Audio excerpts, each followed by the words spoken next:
Donc, on s'échauffe. Hein, en attendant, on s'échauffe un peu.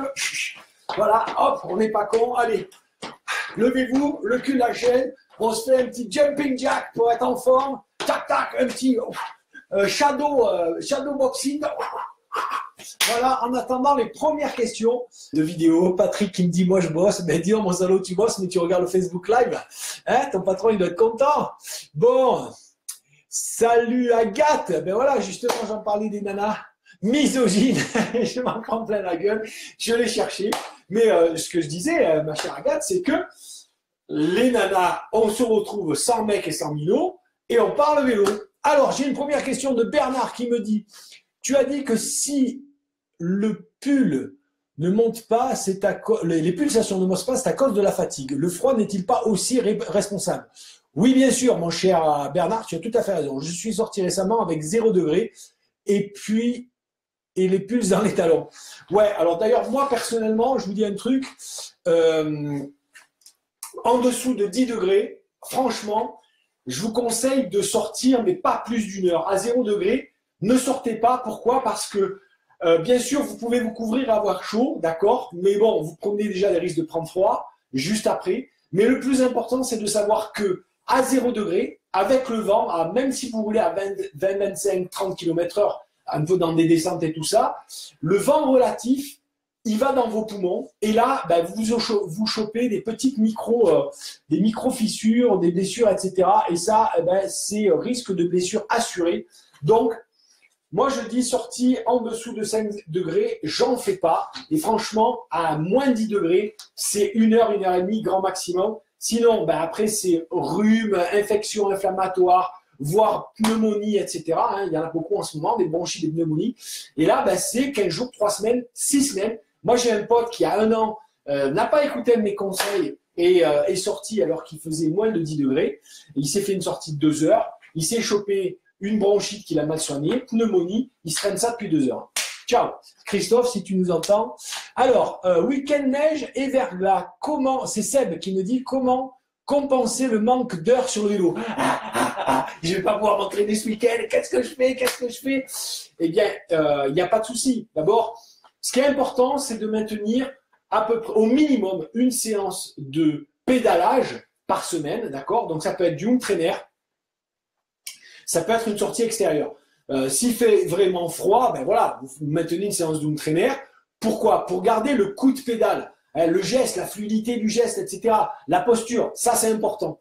Sinon, ben, vous faites du physique. On est loin des objectifs. Donc tout sport cardiovasculaire sera bon pour vous, hein, donc la natation, le ski de fond, le jogging évidemment, le rameur, le stepper, le vélo elliptique, donc des montées d'escalier, moi j'en fais beaucoup, du ski de rando, etc., etc. Tout ce qui est cardio va être excellent pour maintenir la condition physique. Évidemment, bah, le renforcement musculaire, ça peut être très bon aussi de se faire des séances de renforcement musculaire. Vous n'avez pas pu une semaine faire votre séance d'endurance parce qu'il y a fait verglas et neige le week-end, pas d'inquiétude, pas grave, d'accord. Vous pouvez vous faire une petite séance de home trainer le matin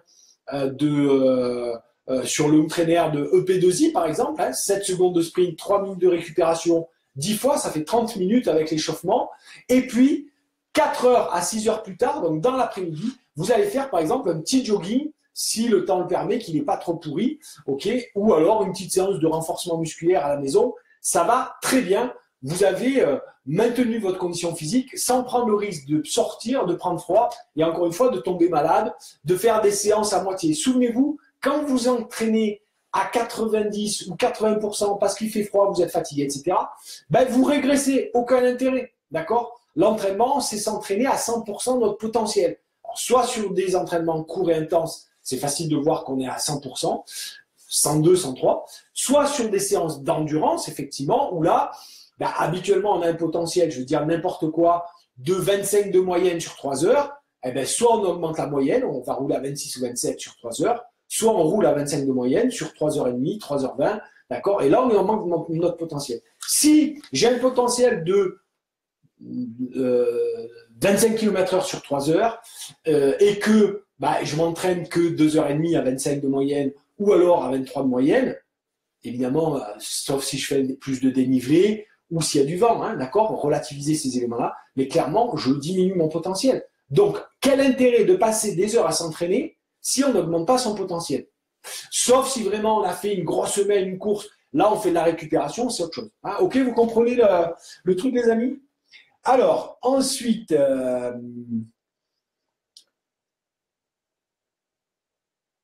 merci Nico, ça fait plaisir, j'ai la patate. Une sortie de décrassage type la veille de course, style UFOLEP, c'est quoi?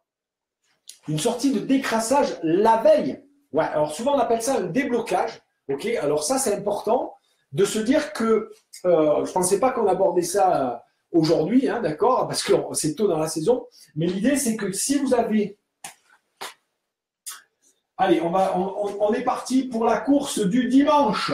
Ok, bon, ça peut servir pour ceux qui tous les dimanches font la course en club. Ok, bon, voilà une préparation qui est sympa, d'accord. Donc vous voyez, je fais le rétro-planning là, mardi, lundi. Ok, voilà. Donc dimanche, j'ai fait une sortie intensive course ou la sortie club, d'accord. Et ici, là, j'ai mon objectif, une sortie, une course UFOLEP ou FLGT. Je vais vous rendre personne le jaloux, hein. Et puis bien sûr FFC. Voilà, là j'ai ma course, bim. Ce qui est intéressant, ça va être de ici repos. Ici on fait rien, on repose, d'accord. Et ici donc on va faire un déblocage. Le déblocage, qu'est-ce que c'est? C'est quelque chose qui va me relancer sur le plan musculaire, sur le plan cardiovasculaire, mais sans me fatiguer. Pourquoi? Parce que ce qui va me faire réussir ma course là, c'est mon état de fraîcheur. Donc si je fais un jour de coupure et un déblocage qui est pas très fatigant, on est vraiment sur du court et intense, ok? Ça va stimuler mon système hormonal, stimuler mes muscles et stimuler mon système cardiovasculaire. Mais aussi, il faut vraiment que je fasse du spécifique par rapport à la course. C'est-à-dire, si j'ai une course de VTT, je vais faire du VTT. Si j'ai une course de vélo, je vais faire du vélo. Si j'ai une course avec des côtes, je vais faire plutôt de la côte. Si j'ai une course sur du plat, je vais faire plutôt du plat. Si j'ai une contre-la-montre, je vais faire du contre-la-montre. D'accord? Donc vraiment, on est sur de l'entraînement qui est spécifique. D'accord? Égale course, quoi. En termes de type d'effort, d'accord? Deuxième chose qui est importante, c'est quoi? C'est le temps, c'est moins d'une heure. Ok? Court. Et avec de l'intensité, donc on fait un bon échauffement de 20 minutes, 25 minutes, où on monte progressivement en intensité. Et après, on va faire des intensités courtes et intenses pour faire ce qu'on appelle des rappels. D'accord? Alors, là, après, c'est chacun sa sauce de voir ce qu'on a besoin. Ok? Et toujours en rapport avec de la course qu'on va faire. Donc, ça peut être du 3 fois 30-30, par exemple. Ok? Où on va se faire de l'intensité pendant 30 secondes de récupération, intensité pendant 30 secondes de récupération, intensité. En faisant ça, on va faire monter le cœur. Parce qu'il y a peu de récupération, on se met 30 secondes à PMA ou un peu plus de PMA pour faire monter le cœur et la tonicité musculaire. Ok? Ça, c'est une des possibilités. Si ça vous suffit, vous arrêtez là. Sinon, vous pouvez en remettre derrière. L'idée, c'est de ne pas en faire trop. D'accord? On peut faire un peu de seuil. D'accord? On peut faire 2 fois 5 minutes. Voilà. 2 fois 5 minutes au seuil. D'accord? Le seuil, c'est typiquement 90-95% de ta fréquence cardiaque, 80% de sa PMA. Ok?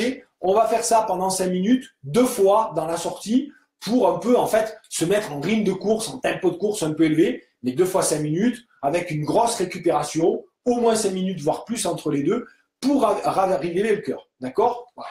On peut se faire de la série unique. D'accord? Donc, vous avez vu soit sur le plan musculaire, soit sur le plan vélo. Hein, ça peut être intéressant de se faire 1 minute à bloc, style 52-11. OK? Quand on arrive au bout de la minute, qu'on est à bloc, on n'en peut plus, on fait vraiment le sprint, on n'en peut plus.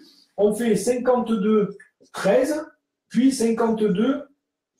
Mais à chaque fois, vous ne faites pas 1 minute. Si vous faites 1 minute vraiment à bloc, vous n'en pouvez plus. Vous arrivez, vous pensez que vous pouvez arrêter. Vous dites, allez, j'en ai encore 2 de plus, qu'est-ce que je peux faire? Peut-être que vous faites que 10 secondes. En 52-13, 10 secondes, peut-être. et là, vous n'en pouvez vraiment plus, vous êtes défoncé, vous faites encore 52-15 pour être sûr de bien vous finir. Ok? Donc ça, c'est une série unique. Ça dure 1 minute 30, même pas, 1 minute 20, d'accord? Il y en a qui arrivent même pas à 1 minute, donc c'est que 40 secondes à bloc, c'est pas grave. Vous faites que 40 secondes à bloc, vous remontez dedans, vous faites ce que vous pouvez, et là, vous êtes sûr que vous avez été au bout. Ça, moi, j'aime beaucoup parce que c'est très court, très intense. Et après, moi, je fais troisième niveau, je me fais du 3 fois 3 minutes en force. Donc là, je ne fais pas monter le cœur, mais j'emmène du braquet pendant 3 minutes.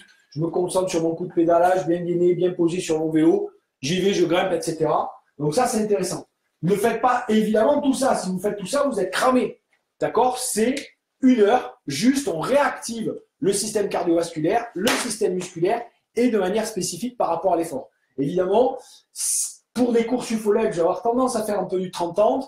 Si je fais du contre-la-montre, je vais faire du 3 minutes et de la série unique. Voilà. Les gars, je vois des pouces et des j'aime. Est-ce que donc pour le déblocage, ça vous intéresse, ça correspond à votre demande, notamment à mon ami qui a posé la question, c'est Christophe, d'accord, sur le. Alors, c'est pas du décrassage, le décrassage, c'est le lendemain de la course, c'est ce qu'on fait généralement lundi, d'accord, un petit décrassage, ok.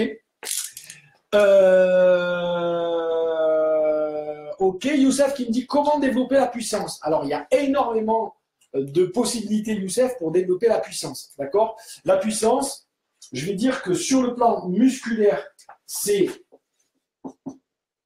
La puissance, c'est de la force par la vélocité, d'accord? Donc, on va travailler sur le plan technique de la vélocité en travaillant en 90, 100, 110 tours pédales par minute, ok? Et on va faire des périodes, d'accord? Périodes de vélocité sur 3, 4 semaines. Voilà, on va travailler que la vélocité, encore une fois, de 90 à 110 tours pédales RPM, d'accord? Tours pédales par minute, ok? Et puis, on va faire des périodes où on va travailler sur le plan musculaire véritablement la force, ok?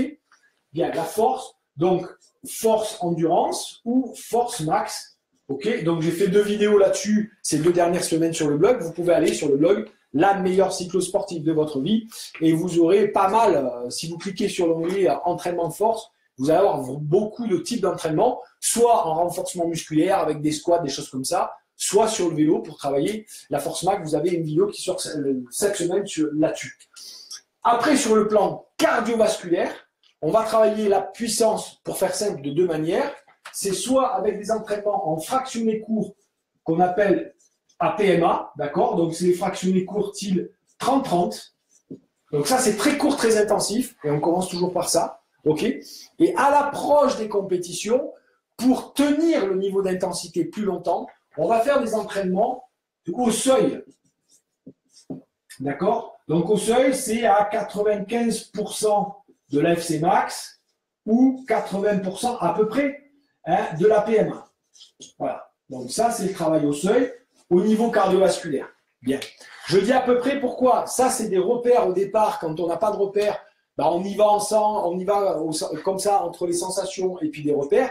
Petit à petit, si vous êtes meilleur, vous allez augmenter ce seuil de l'AFC max et puis vous allez aussi augmenter le seuil de la PMA. Le but de l'entraînement, c'est d'augmenter, d'être au seuil non plus à 80% de la PMA, mais à 85, 86%, etc., etc. D'accord? C'est ça l'idée, mais ça donne des repères. Donc voilà, il y a ces 2 types de façons de travailler. Sur le plan technico-musculaire, force et vélocité. Sur le plan cardiovasculaire, travail de fractionné court, travail de seuil. Voilà mon ami Youssef, est-ce que j'ai bien répondu à ta question? Alors, il y a Ben qui me dit « Salut Nico, je commence les courses le 25 février. » Waouh, c'est tôt. Et j'ai déjà des cycles d'endurance, vélocité, force. Qu'est-ce que je peux faire maintenant pour arriver progressivement en forme? Ben voilà, je viens de le dire, c'est du travail d'adaptation au lactique, d'accord? Donc, c'est très clairement… selon le besoin que tu as travaillé et la spécificité course, il va falloir faire soit du fractionné court pour te donner du rythme, soit du fractionné long pour tenir le rythme. Voilà. Alors en général, moi ce que je préconise, avant les premières courses, à moins que vous voulez gagner les premières courses, dès les premières courses, ok, ça c'est autre chose. Mais moi pour les premières courses, on monte en puissance plutôt avec du fractionné court, quelques séances pour débloquer, etc. On voit sur les premières courses, alors ne montez pas la promission sur la course. La première course, il faut à tout prix la gagner. Donc, on fait les premières courses, 2, 3, 4 premières courses. On voit ce qui se passe. Est-ce que j'ai le rythme? Est-ce que j'ai pas le rythme? Est-ce que j'ai le rythme mais j'arrive pas à tenir?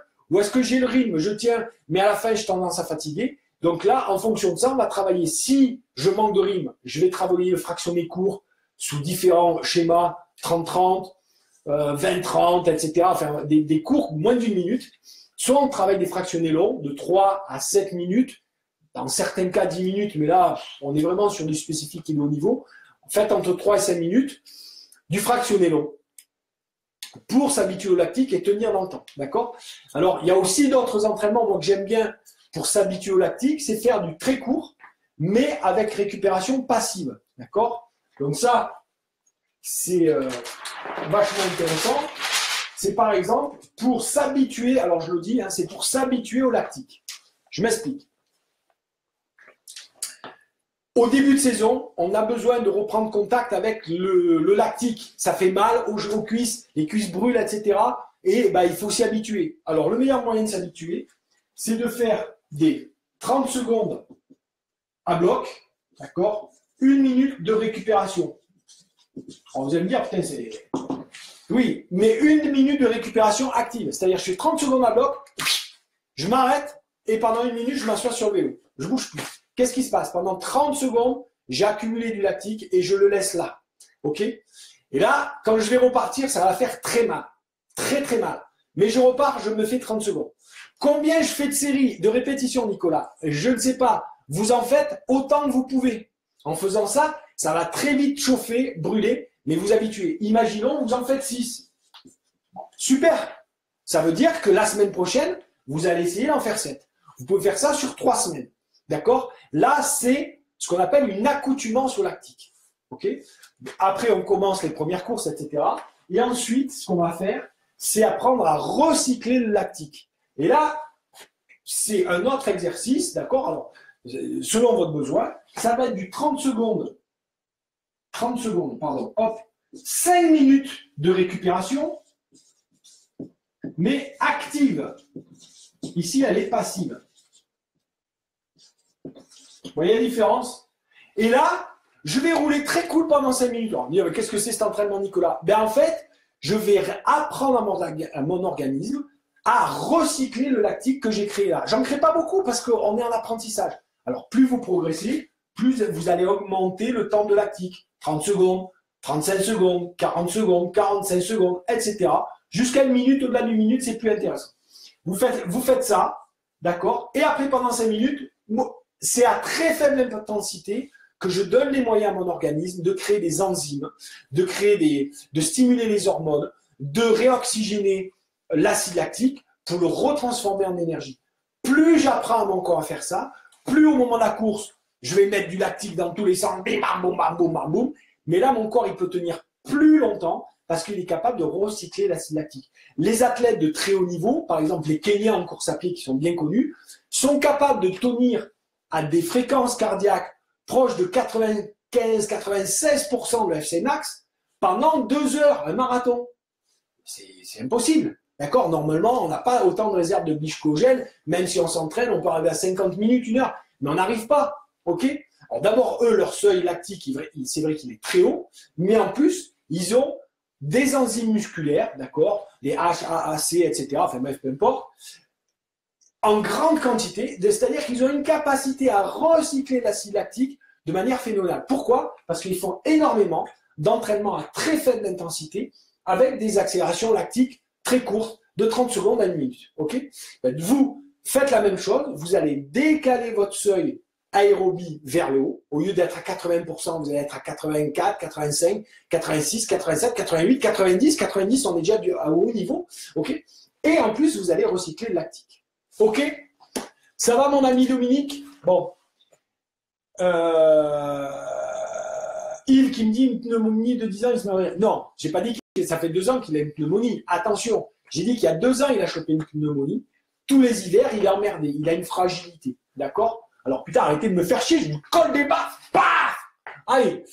Greg qui me dit, salut, j'ai trop de motivation, du coup, je me ruine en course, comment faire? Alors ça, c'est bon ça. Exactement. C'est apprendre à gérer ses pulsions, mon cher Greg. Ok? Apprendre à gérer ses pulsions. Pour certains, c'est pour la bouffe. Pour d'autres, c'est pour le travail. Pour d'autres, regardez du côté des hommes politiques, c'est sur la quiquette, d'accord? Eh bien, certains cyclistes, c'est sur l'envie de réussir, etc. Le vélo, c'est un sport qui est stratégique. Oui. Si tu pars comme un badin, n'importe comment en début de course, que tu défonces toute ton énergie, tu as beau être le meilleur, tu ne seras jamais meilleur face à un peloton. Ok? Et si tu dépenses ton énergie à partir sur tous les coups en pensant que c'est celui que tu vas louper, tu as beau être le meilleur, physiquement, tu vas te faire défoncer. Ok?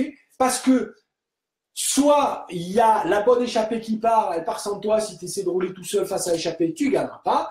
Soit tu as roulé tout le long, machin, etc. Arrivé au sprint, à la fin, c'est le plus frais qui gagne.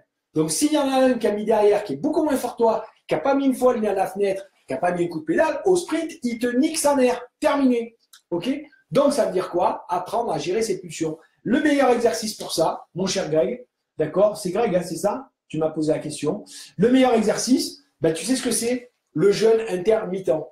Tu manges de midi jusqu'à 20h et tu ne manges plus de midi jusqu'à midi, tu manges plus de 20h jusqu'à midi le lendemain matin. Ça veut dire clairement, tu déjeunes pas et tu attaques à manger à midi. Ok? À des moments, tu vas avoir faim. Ok? Qu'est-ce que tu fais? Tu bois un coup, tu respires et tu attends que ça passe. Et tu vas voir que dans 9 cas sur 10, eh bien, en prenant un peu sur mal impatience, en faisant péter ses croyances de dire j'ai besoin de manger, nos pulsions, elles passent.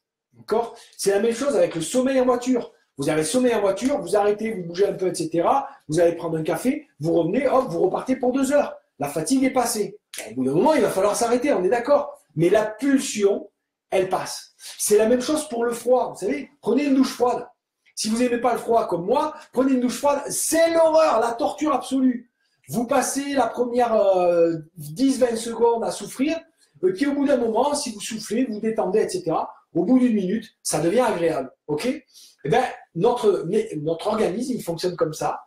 Et ça nous apprend à gérer nos pulsions. C'est un excellent travail mental de gestion de ton énergie pour la canaliser sur un objectif. Après, bon, il y a d'autres choses, mais clairement, ça veut dire développer sa discipline personnelle. Il y a plein de choses qui apprennent à développer la discipline personnelle. Le jeûne intermittent ou les douches froides, par exemple. OK? Le fait de contrôler qu'au départ, j'ai froid, ma pulsion, c'est d'arrêter. Je vais apprendre à me relâcher, me détendre, et paf, j'arrive à après contrôler ma pulsion. À force de travailler ça, le jour de la course, j'arrive à souffler, respirer, me concentrer sur une chose qui attire mon attention et qui fait que je ne pars pas dans tous les sens et je tiens ma stratégie. Alors, Désiré qui me dit que faire pour être en forme dans les débuts de course UFOLEP le 4 mars.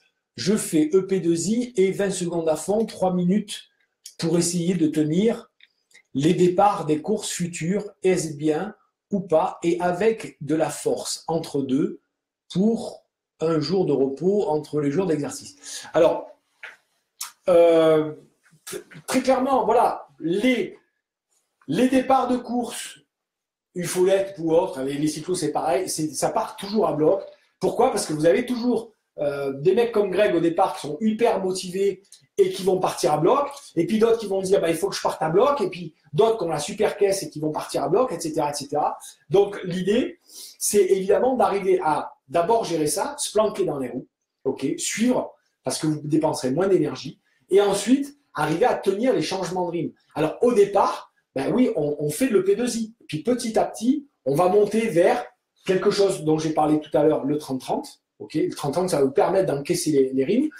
Et puis le 30 secondes à fond, 5 minutes de récup, ça vous permet d'encaisser les changements de rythme, mais aussi de recycler derrière. Okay, donc on s'entraîne avec ça. Mais si les premières courses, vous êtes à la rue et largué, vous inquiétez pas les amis. Pour peu que vous travaillez, vous n'avez pas trop le temps, il n'y a pas fait beau cette année, etc. Vous avez des mecs qui ont pu rouler parce qu'ils étaient dans le sud, ils ont plus de temps, etc. Forcément, ils ont un niveau qui est supérieur au vôtre. Vous ne prenez pas la tête si les premières courses, Vous n'êtes pas dans le ring. Les premières courses, servez-vous-en pour vous mettre dans le ring. Alors, Yves qui me dit, que penses-tu du vélocité sur une jambe? Séance de 3 fois 13 secondes à 100 RPM. Vélocité sur une jambe, c'est super. L'unijambiste, il faut toujours le travailler plutôt en vélocité qu'en force, les amis. D'accord? En force, c'est danger de blessure. Donc, plutôt en vélocité. Moi, je vais te dire, si tu tiens 13 secondes à 100 RPM, Yves, c'est chapeau, c'est bien, hein, voilà. Hein.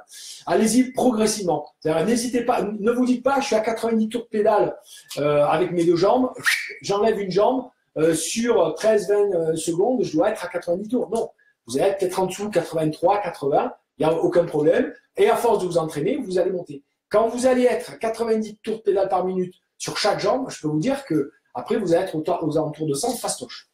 Alors, pardon, excusez-moi, il y a des choses qui défilent et j'arrive pas à revenir en arrière. Je ne sais pas pourquoi. D'accord? Donc, après une séance de P2J, je vomis. Est-ce normal ou je dois baisser l'intensité? Agathe qui me dit, après les séances de P2I, je vomis, est-ce normal? Non, c'est pas normal, Agathe. Une séance de P2I, c'est 7 secondes à bloc. En 7 secondes, tu fais pas monter le cœur, il n'y a pas de raison que tu vomisses. Donc, je comprends pas.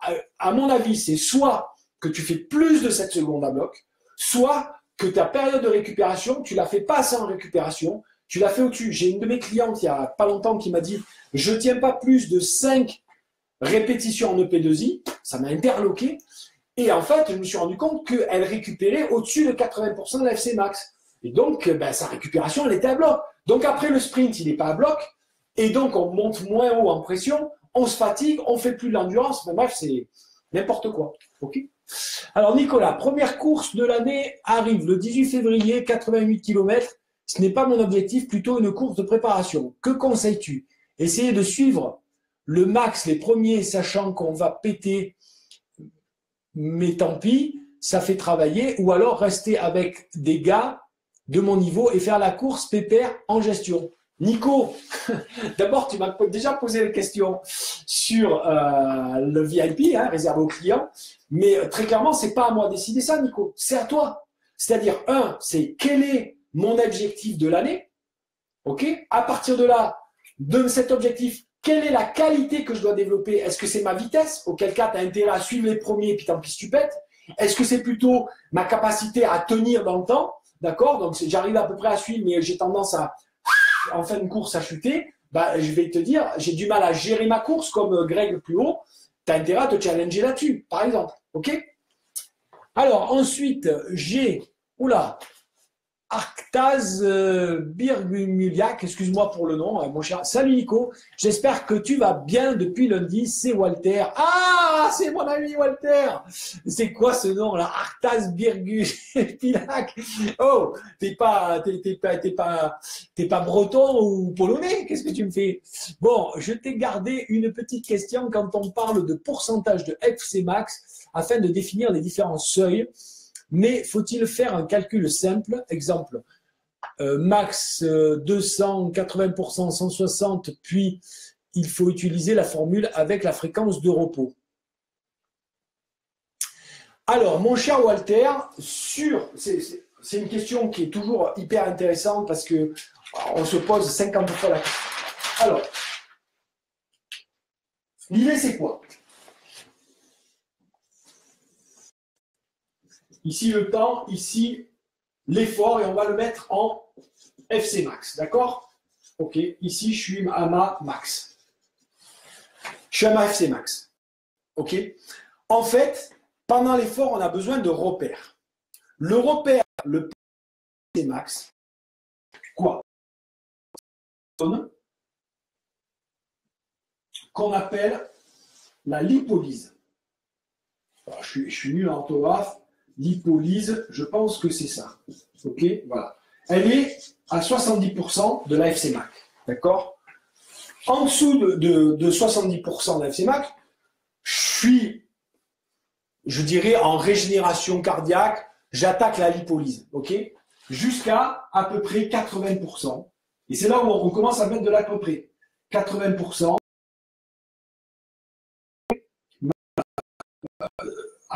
De passer de la lipolyse à utiliser le glycogène. Je commence, d'accord? C'est très faible, mais voilà, tout ça, c'est une phase de lipolyse, en gros. Ne vous cassez pas la tête, c'est encore plus simple. Ok? On va faire simple. Bien. Ensuite, on dit que le seuil, ça, c'est le seuil aérobie, c'est-à-dire au-delà de 80% de la FC max. Autrement dit, je ne suis plus en aisance complètement respiratoire, je commence à être un peu essoufflé. Je vais commencer à consommer du glycogène. D'accord? Donc, oui, c'était ça que je voulais faire. En fait. Voilà. À 80%, j'en consomme un petit peu, et de plus en plus, d'accord, jusqu'à 100%.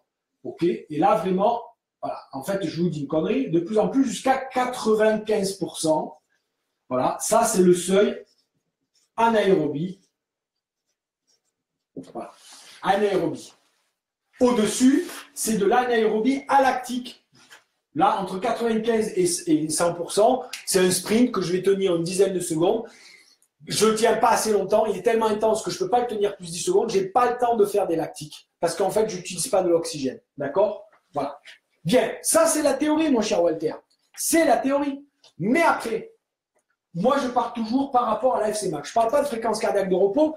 Je ne critique pas. Je dis que c'est simplement se compliquer la vie pour se donner des airs de c'est plus scientifique, patin couffin, etc., pour pas grand-chose. Ce qu'on a besoin, c'est des repères, de se dire, tiens, voilà, autour de ça, normalement, je dois être en aisance respiratoire. Très bien.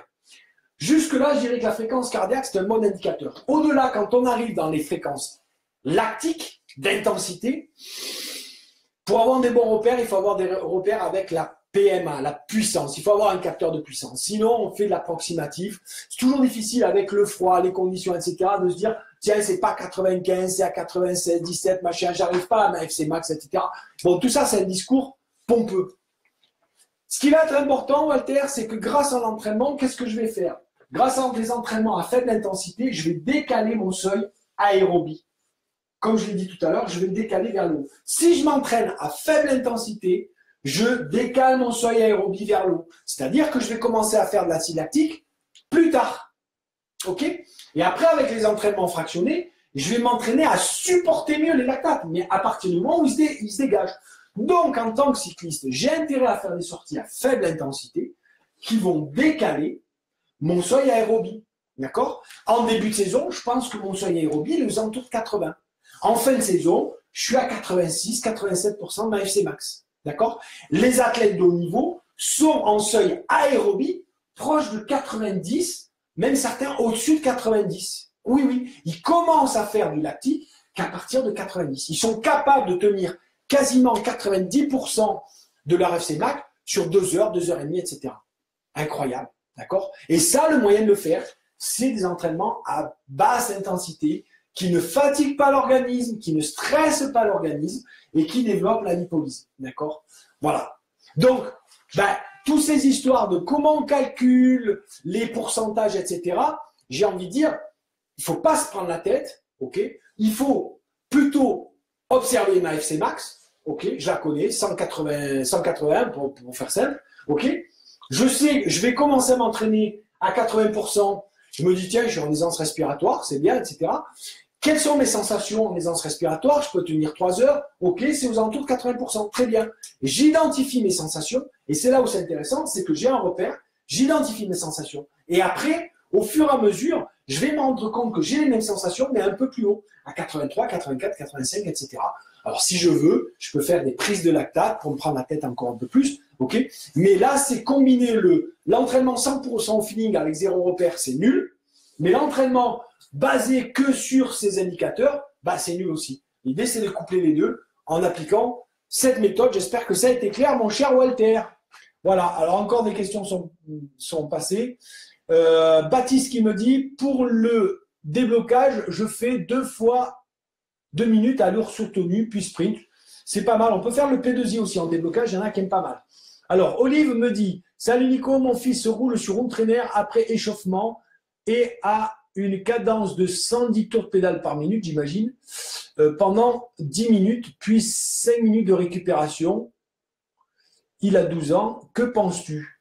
Je pense qu'il a une bonne vélocité, le garçon, et que lui faire travailler la vélocité à 12 ans, c'est pas mal. Voilà. Maintenant, pour pas lui prendre le chou, c'est important que toutes les 3-4 semaines, bah, il arrête ce genre d'entraînement en survélocité. 110, c'est très bien, quoi. 110 pendant 10 minutes, maintenant, c'est super. Voilà. Fais-lui faire aussi des séances d'intensité, de vélocité max, c'est-à-dire des choses sur 20 secondes avec 2-3 minutes de récupération où il va essayer de monter à son max en vélocité. C'est aussi intéressant sur le train.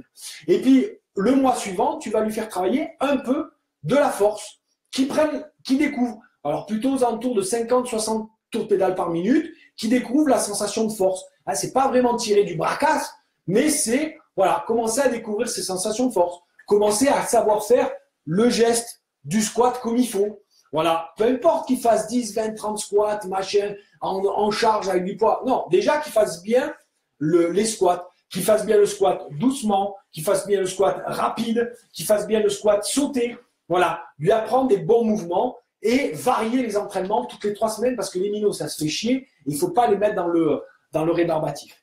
Christophe qui me dit « Salut Nico, sur une séance EP2I, à quel pourcentage de l'AFC max les 3 minutes entre les sprints ?» 70%, on doit rapidement plonger à 70%. Pourquoi? Ben, j'ai dit, parce qu'à 70%, c'est là où on récupère, c'est là où on se régénère, on refait de l'acide lactique et c'est là où on va développer notre seuil aérobie. Donc, c'est là où c'est efficace. Voilà. OK? Donc, l'idée, c'est de rapidement redescendre à 70%.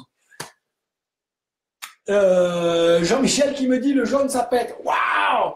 La meilleure cyclosportive de votre vie. Et voilà, écoutez, voilà, j'avais envie de mettre ma petite veste d'entraînement. Voilà. Alain qui me dit salut Nico, joli le maillot. Ciao, ciao.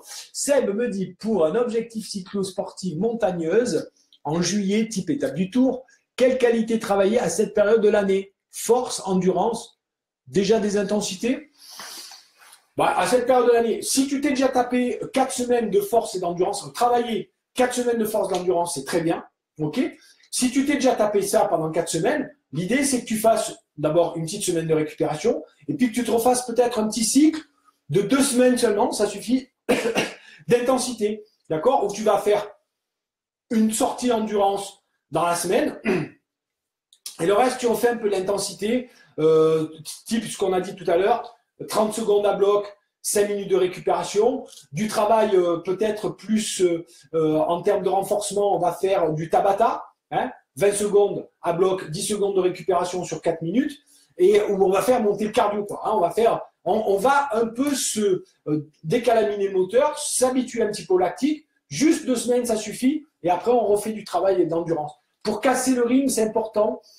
Ce qui vous fait progresser, ce qui fait progresser l'organisme, c'est de le stresser. Mais il ne faut pas le stresser tout le temps pareil parce qu'au bout d'un moment, ben, si vous le stressez tout le temps pareil, vous allez avoir un effet seuil, ok, et après même vous allez régresser. Ok. Allez, je bois un canon, excusez-moi les amis, mais là, j'ai soif, quoi. Hein, de l'eau de la Roche des Écrins. C'est de l'eau des Hautes-Alpes.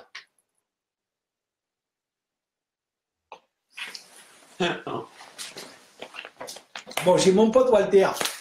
C'est mon pote, mon ami Walter, c'est bon, voilà, c'est mon pote qui me dit que Ouga Petokozak, là, son nom à sortir de goût, ça veut dire ours en basque. Alors ceux qui veulent dire ça, si vous voulez briller ce soir en société, vous allez bouffer au restaurant, vous bouffez en famille et vous dites Arzak Bigurpilak. Voilà. Et oui, mon ami Walter, forcément, il est du côté de Beau.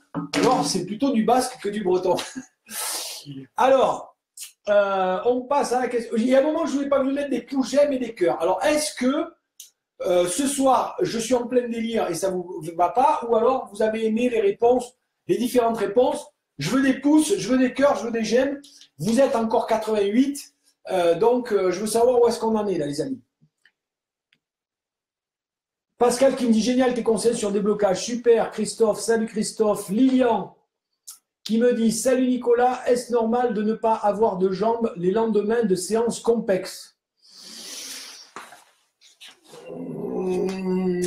Normalement, franchement, moi je vous dis un truc, le lendemain des séances complexes, alors c'est peut-être parce que j'ai l'habitude, mais je trouve que j'ai des jambes de folie. C'est le surlendemain où on commence à avoir des jambes qui sont lourdes. Moi je vous dis attention, pour le complexe, pour la musculation, pour le vélo, pour tout, La clé, c'est la progressivité, bordel de merde. Il y a des mecs qui commencent à dire, c'est bon, le Nico, il monte à 200, 300 milliampères sur le complexe, on y va, on va mettre ça, et vous cramez la tronche. Il y a des mecs qui se disent, ouais, alors, l'autre jour dans la vidéo, le type, il fait 50 kilos, 100 kilos en squat, machin, on y va. Là. Non, allez-y à votre niveau, d'accord. Donnez-vous des repères pour que ce soit progressif. Au début, les premières séances, ça doit être, j'expérimente, je vois, je ne dois même pas avoir mal, d'accord. Si vous avez les jambes lourdes le lendemain, moi, je pense qu'il y a soit une charge trop importante, pas assez progressive. Après, derrière, il n'y a pas un bon retour au calme. Voire derrière une séance, moi je me fais systématiquement après, une séance de complexe récupération et voir le lendemain une séance antidouleur ou endomorphinique, c'est la même chose, d'accord, pour récupérer. C'est inévitable, les amis. Alors, Cyril qui me dit « Merci Nico pour les conseils pour le déblocage. » Vous êtes deux. Alexis, or les jeunes se sentent, ça sert à rien de les entraîner comme des dingues à partir de cadet. Il faut y aller, mais avant, ils risquent de la blessure. Ouais, je ne dirais pas jusque-là, mais en tout cas, jusqu'à cadet, l'entraînement, ça doit être un jeu. Donc, si tu as un gamin, moi j'en ai connu des gamins comme ça, ils adorent le vélo, ils badent, ils regardent le truc, etc. Ils veulent s'entraîner, ils veulent des entraînements. Faites-leur des entraînements, mais légers, ludiques, variés, etc., etc. D'accord. On peut leur faire des sprints au milieu, mais pas 15 sprints, tu comprends, et puis tu mets la récupération. Non, on fait des pancartes, on joue, etc. De la vélocité, pourquoi pas. Mais pas alors tu me fais 15 fois 3 minutes de vélocité à 110 et machin, etc. Oh, d'accord, on y va, on fait un coup de l'intensité max, un coup du truc, on fait un peu des périodes comme ça, mais on leur fait découvrir l'entraînement de manière amusante et ludique parce qu'il y a des gamins qui le veulent. Le plus important, c'est que le gamin, il le veut, il prend du plaisir. Voilà. Moi, quand je commence à voir des gamins qui n'ont plus envie d'aller au club de vélo, à l'école de cyclisme, je me pose des questions, mais en général, quand j'y vais, je vois l'entraîneur qui est trop là, rigide, quoi. Moi, je pense personnellement que des gamins, alors encore une fois, il y a des exceptions, mais des gamins jusqu'à cadet, ils doivent faire du VTT. Enfin, nous, on a une super école de vélo sur Embrun, je leur dis salut, où les gamins, ils leur font faire du VTT, ben, ils s'amusent, ils jouent, ils vont un coup en ville, ils font les cons sur les trottoirs, les machins, un coup en forêt, en montagne, etc. Ils apprennent un coup la descente, un coup faire des roues arrière, un coup de machin. Voilà, c'est comme ça qu'on doit entraîner les gamins jusqu'à cadet. Après, il y a des gamins, avant cadet, j'en ai eu quelques-uns, qui veulent faire du vélo, qui veulent faire des courses, du sprint, du machin. Mais s'ils veulent, on fait un petit jeu ludique, etc. Enfin voilà, soit avec un adulte, soit avec des gamins qui veulent faire la course, on s'amuse. Ok, mais si on leur fait faire une course, on ne leur fait pas faire une course de 1h30. Ouais, sur les gamins, on leur fait faire une course de 5 minutes, 4 fois le tour du quartier, c'est très bien. Voilà, et puis quitte à on fait récupérer, on fait de la technique, et puis on le refait faire après. Voilà, il faut y aller de manière ludique et amusante. À partir de cadet 6 ans fin, on commence à les entraîner, mais encore une fois, pour moi, dans la même logique, les cadets, on les entraîne dans une logique de s'amuser et de commencer un peu à structurer l'entraînement, qu'ils comprennent à structurer leur entraînement. Si vous faites ça, les mecs, ils arrivent en junior, ils ont la caisse, ils ont envie, et là, ils ont les moyens de commencer à se faire mal. Mais un mec, moi, qui performe en junior, en général, ou c'est suspect, ou c'est quelqu'un qui ne va pas aller loin. Fab me dit, salut, est-ce utile de faire du home trainer plusieurs fois par semaine si on ne peut pas sortir dehors? Alors, très clairement, moi, en hiver, je vous dis tout de suite, le home trainer, ça doit être minimum une fois par semaine pour entretenir le coup de pédale qui est spécifique. Souvenez-vous, le vélo, ce n'est pas un mouvement naturel. Pédaler, ce n'est pas un mouvement naturel comme marcher. Donc, on doit entretenir la gestuelle techniquement. Okay, donc, s'il ne fait pas beau, il vaut mieux clairement faire du home trainer que de sortir dehors et choper la mort. Ça n'a aucun intérêt de s'entraîner. Je le redis, hein, mais si vous entraînez à 80%, votre entraînement, vous régressez. Aucun intérêt. L'idée, c'est si on sort en vélo, ou si on fait une séance de home trainer, eh bien, on va chercher son maximum. Donc, si c'est sur du court, on va chercher son maximum. Sur une séance de P2I de 30-40 minutes, ben moi, je vais chaque fois, sur chaque sprint, chercher mon maximum. J'y arrive pas toujours. Mais je sais que mon maximum sur un sprint de P2I, il y a 1200 watts. À chaque sprint, j'essaie d'atteindre les 1200 watts. OK? Et l'idée, c'est que chaque séance, ben, je puisse augmenter. Donc j'étais à 1000 là quand j'ai repris, 1000, 1050, 1080, 1200 watts. Ben, je suis content. Ok. Si c'est une séance de force, ben, où je fais plus long, où je fais plus intense, etc. Je fais plus de répétitions, etc. Ok. Donc que ce soit sur une traîneur ou dehors, chaque séance, vous devez progresser. S'il fait froid, que vous n'avez pas le temps, etc., votre séance, si il fait froid et que vous n'avez pas le temps, votre séance, elle va être courte. D'accord? S'il fait froid, il ne faut pas faire des séances longues. Donc, une séance courte, il faut la faire intensive. Mais s'il fait froid, vous n'allez pas faire l'intensif. Vous n'y arrivez pas avec le froid, vous allez vous massacrer les poumons et tout ça. Aucun intérêt. Donc, il vaut mieux faire des séances d'une traîneur. Alors, moi, je dis que une séance, c'est le minimum. 2 séances, c'est bien parce qu'on maintient. Et à côté, s'il fait froid, encore une fois, faites n'importe quel sport cardio, natation, course à pied, ski de fond, ski de randonnée, VTT, sport, vélo en salle, etc. Ça va vous entretenir la caisse et c'est ce qu'on cherche. Faites du renforcement musculaire. Ok les amis, ça vous plaît? Alors mettez des pouces j'aime et des clics et des pouces j'aime et des cœurs et moi je continue avec les autres questions.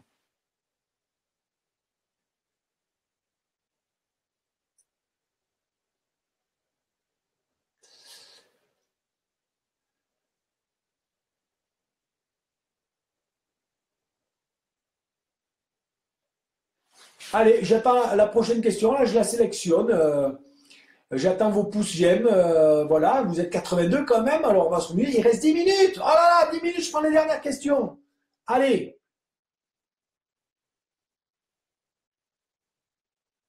Ah, une question intéressante de Jean-Michel qui me dit comment mesurer ma PMA sans réaliser un test à l'effort chez un spécialiste. Voilà une question très intéressante, mon cher. Mon cher Jean-Michel, parce que notamment, mais ça, vous comprenez, les scientifiques se sont posés sur la question et il existe différents protocoles, n'est-ce pas, pour estimer votre PMA. Pour estimer la PMA, protocole, d'accord, vous avez le protocole de base.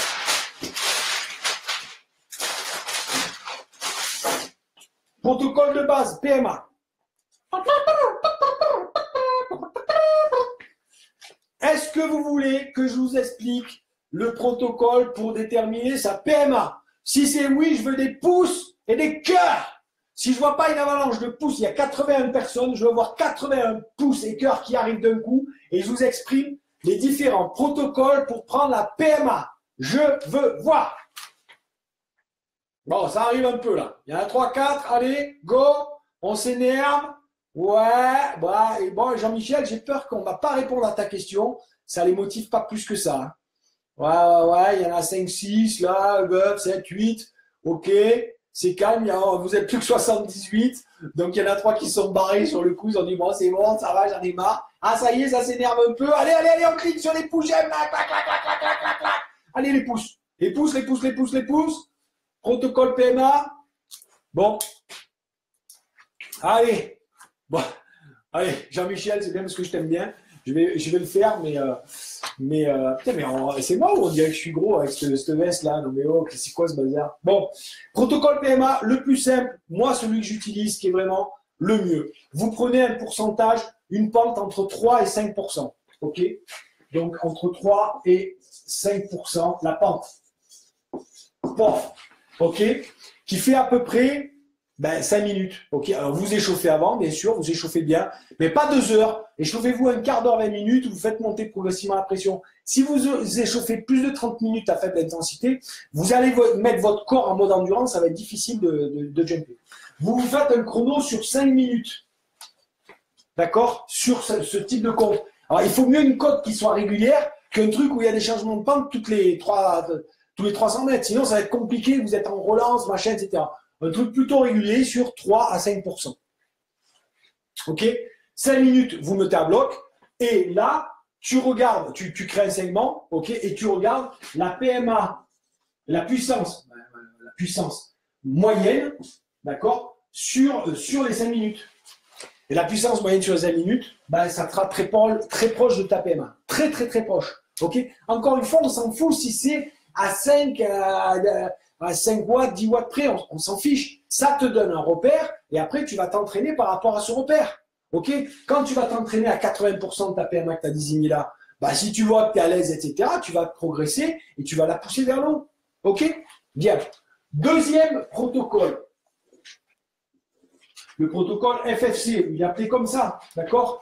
C'est quoi? C'est, on part en général. Alors, il y a différents trucs. On peut partir de 0, OK? Et on augmente de 30 watts toutes les 2 minutes. 60, 90. Parce que comme ça permet de faire quoi? De faire de l'échauffement. Alors, ça c'est le standard. Il est pas mal. Je vois qu'un inconvénient, c'est pour les gens qui n'ont pas une grosse PMA. Parce que ça, c'est cool, ça a été fait pour les premières catégories, les pros. Mais pour les gens qui n'ont pas une grosse PMA, quand on arrive sur la fin, qu'on augmente d'un coup 30 watts, ça fait des paliers beaucoup trop élevés. D'accord? Donc, moi, très clairement, je préconise pour ceux qui, comme ça, vu le nez, pensent qu'on a une PMA qui est proche ou en dessous de 300 watts, de monter que de 20 watts. D'accord? Autrement dit, on préconise 10 watts par minute. Pardon, je fais l'inverse. 10 watts par minute. OK? Voilà. Ça, c'est pas mal. Moi, j'aime bien ce protocole-là pour la plupart des gens. Sauf si vous voyez, vous avez une grosse machine, un type qui a du wattage. Bon, un mec qui fait 500 watts de PMA, par exemple, eh ben, là, on peut monter par 30 watts. Sinon, par 20 watts. OK?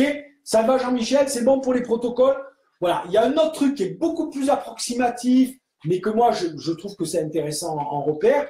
C'est, une fois que vous avez un repère à peu près, vous faites deux séries de 30-30, 10 fois 30-30, deux fois. OK? Si vous êtes capable de tenir 400 watts, je suis sûr que votre PMA, à un chouïa après, elle va être de 400 watts. Voilà. Si vous partiez sur 400 watts et à la fin, vous n'arrivez plus à tenir, la prochaine fois, faites 380 watts et quand vous arrivez à 2 fois 10, vous savez que vous êtes à 380. Voilà. Et inversement, vous dites, bon, allez, je pense que je suis à peu près à 300 watts. Vous faites 2 fois 10, 30, les doigts dans le nez. Vous dites, il faut que je monte, quoi. D'accord? Donc, selon, à 300 watts, vous allez monter peut-être de 20. Si vous êtes déjà à 350 ou à 400 watts, vous montez de 30. Voilà, hein, l'idée comme ça. Voilà les différents protocoles pour faire la PMA, pour prendre la PMA. Dites-moi, sans passer par un test en laboratoire chez un spécialiste, dites-moi si les pouces et des j'aime, si ça vous va comme réponse. Et puis, je prends encore une ou deux questions. Rapidos. Sébastien, depuis que j'ai un capteur de puissance sur mon trainer, j'ai pris des repères et je trouve ça beaucoup plus précis. Avant, je faisais tout au cardio et je n'ai carrément pas les mêmes repères. C'est clair. Hein, pour toutes les séances d'intensité, le capteur de puissance, c'est indispensable. Aujourd'hui, vous en avez des très bons entre 500 et 700 euros. Même si c'est que sur une pédale, vous ne prenez pas la tête. Les deux pédales, c'est vraiment un luxe qui, même pour des gens pointus, ça sert vraiment quelques fois dans l'année. Ça sert à rien. Par contre, le capteur de puissance pour tout ce qui est travail en haute intensité, fractionné court, fractionné long, seuil ou PMA, c'est l'outil qu'il faut avoir. Est-ce que le capteur de puissance est plus précis pour toutes les filières? Ouais. Honnêtement, pour tout ce qui est endurance et gestion d'effort, moi je trouve que le cardio c'est assez indispensable. Parce que le cardio, à un moment, c'est là où tu vois si tu mets de l'acide lactique, voilà, il y a une puissance, mais il y a aussi la fatigue, le truc, etc. À 300 watts, d'un coup, moi, a priori, à 300 watts, je suis en aérobie. Maintenant, si un jour je suis fatigué, je ne suis pas bien, etc., à 300 watts, je vais faire du lactique, je vais le sentir tout de suite. Mon cardio, il est plus haut et au niveau des sensations, je suis plus essoufflé, je suis plus dur. Ok, donc, c'est bien d'avoir ces repères-là. Honnêtement, sitôt qu'on travaille dans les hautes intensités, le cardio, je ne regarde plus. Il n'y a aucun intérêt à part se faire peur. Hein, d'accord? Voilà. Alors, Ben qui me dit, merci pour ta réponse. Nico qui me dit, combien de jours le jeûne intermittent, Nico? Alors, excellente question, Nico. T'es un Nico, donc t'es un costaud. Non, comment il faut, c'est comme ça. Bon. Euh, alors, le jeûne intermittent. Allez-y progressivement. C'est-à-dire, commencez par un jour par semaine. Et puis, si c'est bien 2. Ensuite, l'idée du jeûne intermittent, c'est pas un régime, c'est une habitude alimentaire. C'est se dire, l'homme moderne, déjà, l'homme des cavernes n'avait pas besoin de bouffer 3 fois par jour et il s'activait toute la journée. D'accord? Même les paysans, etc., machin, pendant des années, les gens faisaient des années, je parle des millions d'années, hein, d'accord? Le Homo sapiens, etc. Et après, l'homme préhistorique, et même après les Gaulois, etc., ils faisaient quasiment un repas par jour. Ok? Donc, sur la durée de vie de l'être humain, il n'y a que depuis quelques centaines d'années qu'on fait plusieurs repas par jour, ce qui est une hérésie. Ok? Donc, petit à petit, ça doit être un mode de vie. Très clairement, les études sur la santé et sur la performance physique montrent que l'optimum est entre 5 et 6 jours de jeûne par semaine. Je dis bien 5 à 6 jours et pas 7 jours, parce qu'en fait, on s'est rendu compte que c'est plus efficace dans le temps, c'est mieux pour la santé de se faire un jour complet, et même où on va faire de la beuverie, d'accord? C'est-à-dire qu'on va manger comme des cochons, des viennoiseries, des pizzas, des hamburgers, de la bidoche, du machin. Et quand on fait ça, on crée un pic glycémique qui va rechoquer l'organisme, refaire monter le métabolisme, sans stocker les graisses. Et après toute la semaine, eh bien, notre métabolisme revient haut. Parce que si on commence à diminuer son métabolisme parce qu'on fait beaucoup d'entraînement d'endurance, donc on bouffe de la masse musculaire, parce qu'on mange moins, on rétrécit la fatigue gastrique, l'énergie gastrique, la digestion, pardon, l'énergie digestive, la fatigue digestive, la digestion, c'est 40% de notre métabolisme. Donc, si on mange moins, on diminue notre métabolisme. Si on diminue notre métabolisme, il faut manger moins pour maigrir. Mais comme on mange moins, on diminue notre métabolisme. Donc, pour maigrir, il faut manger moins. Là, on va commencer à rentrer dans un cycle où on va bouffer du muscle. On va avoir de la fatigue, on va aller jusqu'à la dépression et jusqu'aux carences. Stop, allez! Donc, adopter de bonnes habitudes alimentaires, manger moins, mais pour pas baisser son métabolisme, une fois par semaine, bam, on choque son organisme avec un pic glycémique de grosso modo 24 heures. Vous pouvez faire de 8 heures le matin jusqu'au soir, d'accord, ou à 4 heures après. Moi, je vais vous dire personnellement, je pratique le jeûne 6 jours, 5 ou 6 jours par semaine. Très souvent, j'ai plus hyper faim, quoi. Vous voyez, voilà. Mais bon, le dimanche, j'aime bien prendre mon petit déjeuner en famille, donc je prends le déjeuner avec ma famille. Avant, je prenais des déjeuners gargantuesques. Là, maintenant, je prends des plus petits déjeuners. Le midi, je me fais plaisir. Le samedi ou le dimanche midi, hein, j'en choisis un. En général, on va se chercher un petit gâteau à la boulangerie, d'accord, à la pâtisserie, et on se fait un bon petit gâteau. Voilà, donc on fait un bon repas normal, équilibré, mais avec un bon petit gâteau.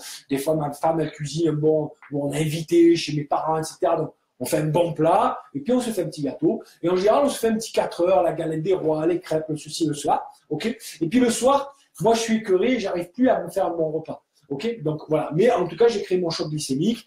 Et sans me restreindre, j'ai vraiment pas l'impression de me restreindre. C'est une habitude alimentaire. Je fonds du gras, machin. Là, voilà, je suis à mon petit 15% de masse grasse pour l'hiver, c'est bien. Et quand ça va arriver les beaux jours, les entraînements longs, je vais baisser à 10%. Ne croyez pas, les amis, ne croyez pas qu'il est sain pour un organisme d'être à 10% de masse graisseuse toute l'année ou en dessous. C'est une connerie, d'accord? L'équilibre, il est entre, allez, 13, 15, 17, 18% de masse graisseuse, selon l'âge aussi, hein, ça ne favorise pas, il y a des organismes aussi, etc. Donc ça, je dirais, il faut avoir le poids d'équilibre avec une alimentation saine, mais dans laquelle on se fait plaisir, des petits écarts de temps en temps. Ok? Et le jeûne intermittent, ça permet de faire ça vraiment de manière cool. Et puis après, vous avez période de sèche, de performance, etc., où là, on descend, on est affûté, on est sec, mais c'est pas toute l'année. Ok? Si vous faites ça toute l'année, je tombe en carence. Ok, les amigos? Les amis chéris, il est 20h01. Le coaching live, c'est 1 heure pas plus. Donc, salut à Chris. Quelle stratégie et entraînement puis-je faire après 15 ans, machin, blablabla. Mardi, j'ai fait ma séance prélactique de série, super. Très bien, les amis, vous m'avez posé plein de petites questions. Je vous aime, je vous adore. Merci pour vos pouces, vos likes et vos j'aime. Merci de m'avoir suivi. Les premières questions, premier arrivé, premier servi. Je vous embrasse. Excellente question de Francis. Ça serait bien de dire comment tu utilises bien un capteur de puissance. Eh bien, écoutez, la prochaine fois, posez la question. Moi, je vous embrasse. Plein de questions de Louis, Fabrice. On va bien te reconnaître à la prochaine étape du tour. Tu seras peut-être sur le bord. Voilà, les amis. Salut Franck, salut Pascal. Oh, Pascal, ma Pascal à moi, elle était là, elle participait. Florent, salut, peut-on faire 2 séances de PMA personnel? 2 séances, c'est bien. 3, ça commence à être trop. Super la réponse. Merci Nico. Merci pour ta réponse. Merci beaucoup pour la réponse. Je vous dis bonne soirée. Je vous embrasse. À jeudi prochain, 19h pour le coaching Facebook Live. Et les gars, il nous reste 1 ou 2 places pour le stage du mois de mars. Dépêchez-vous. Il en reste plus après. Bisous, je vous embrasse.